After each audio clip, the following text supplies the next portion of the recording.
ఏం పైశాచికత్వం ఇదంతా? ఎందుకింత సైకోయిజం? జగన్మోహన్ రెడ్డి గారు కనీసం మీరన్నా చెప్పాలి గదా! ఈళ్ళంతా మీ కార్యకర్తలా? సైకోల్లాగా ప్రవర్తిస్తున్నారు. మీరు జోగి రమేష్ గారి కుమారుడి రిసెప్షన్‌కి మీరు వెళ్ళడంలో తప్పులేదండి.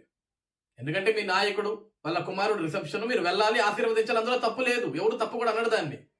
కానీ మీతో పాటు కొంతమంది సైకో వెధవలను తీసుకెళ్లారు ఇలా. ఒక చిన్న పిల్లాడు రోడ్డు మీద వెళ్తుంటే, ఆడు సైకిల్ దొక్కుంటూ వెళ్తుంటే, ఆ సైకిల్‌ని లాక్కొచ్చి చూడండి ఏం చేస్తున్నారో పైశాచికత్వంగా. దాన్ని నేలకేసి కొట్టి, తొక్కి, ఇరగ్గొట్టి ఆ పిల్లాడు వచ్చి పాపం సైకిల్ తీసుకెళ్తుంటే మళ్ళీ దాన్ని లాక్కెళ్తున్నారు. ఇదేనా జగన్ 2.0 రేపొద్దున మీరు చూపించబోయేది? జగన్ 1.1 ఒకసారి వచ్చావు ఒక అవకాశం అని. రాష్ట్రం మొత్తం సర్వనాశనం చేసావు.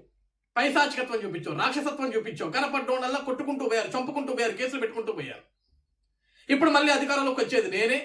ఇంకొక 3 ఏళ్ళు కళ్ళు మూసుకొని ఉండండి. వచ్చిన తర్వాత మీ సంగతి తెలుస్తా అంటావు. ఈ విధంగానా? ఇలా పనికిమాల పనులు చేసినందుకే 151 స్థానాలు ఉన్న నిన్ను 11 స్థానాల్లో పడేసరి కనీసం ప్రతిపక్ష స్థానం లేకుండా చేశారు. ఏ పార్టీ కన్నా సరే నిస్వార్థమైన కార్యకర్తలు మాత్రమే ఉంటారు.